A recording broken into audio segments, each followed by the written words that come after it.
नमस्कार बालमित्रांनो, कसे आहात? मजेत आहात ना? ज्ञानेश्वर विद्या मंदिरामध्ये माझ्या सर्व लहान मोठे विद्यार्थी मित्र मैत्रिणी यांचं स्वागत आहे.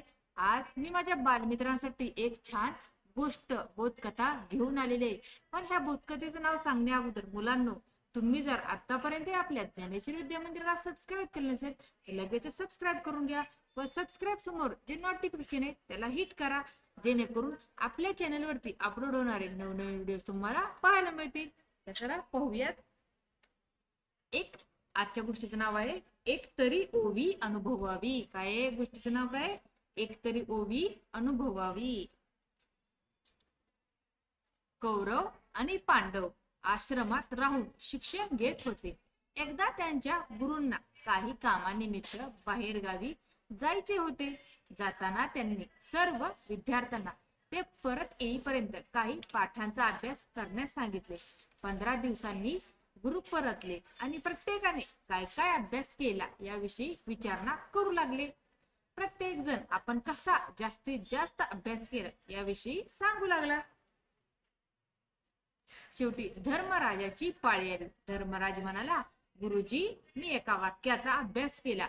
धर्मराजाच्या तोंडचे उत्तर ऐकताच गुरुजींना खूप राग आला, कारण धर्मराज हा त्यांचा अत्यंत आवडता आणि हुशार विद्यार्थी होता. ते ओरडले, काय काय रे, या सर्वांपेक्षा तू मोठा आहेस, बुद्धिमान आहेस, आणि तरी सुद्धा तू केवळ एकाच वाक्याचा अभ्यास केला म्हणतोस. तुला लाज वाटली पाहिजे. धर्मराज शांतपणे म्हणाला, गुरुजी, माझा नाईलाज आहे, परंतु एवढ्या कमी काळात मी खरंच एक वाक्य शिकलो.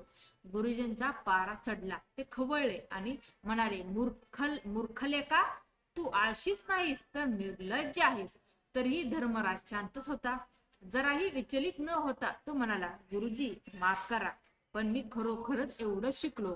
गुरुजींना राग आवरेना. त्यांनी रागाच्या भरात धर्मराजाच्या थोबाडीत मारायला सुरुवात केली. तरीही धर्मराज शांतच होता. त्याच्या तोंडावरचे भाव जरा सुद्धा पालटले नव्हते. आता मात्र गुरुजी वरमले. त्यांना वाटले की धर्मराजाच्या म्हणण्यात काहीतरी तथ्य असले पाहिजे. ते म्हणाले, बाळ, तू कोणते वाक्य शिकलास ते तरी सांग. धर्मराजाने आपली वही आणून दाखवली. तिथे लिहिले होते, कोणत्याही परिस्थितीत आपल्याला राग येऊ देऊ नये. या एका वाक्यात सरशी गुरुजी आणि बाकी विद्यार्थी काय समजायचे ते समजले. विनाकारण शिक्षा केल्याविषयी गुरुजींना धर्मराजाची क्षमा मागितली.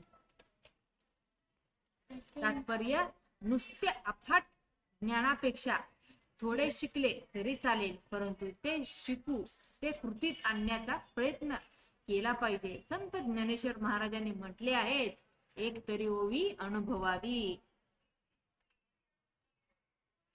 तर अशा प्रकारे आजची कथा संपलेली आहे. जर तुम्हाला आजची कथा आवडली असेल तर कथेला जास्त शेअर करा. चॅनलला सबस्क्राईब करा. धन्यवाद.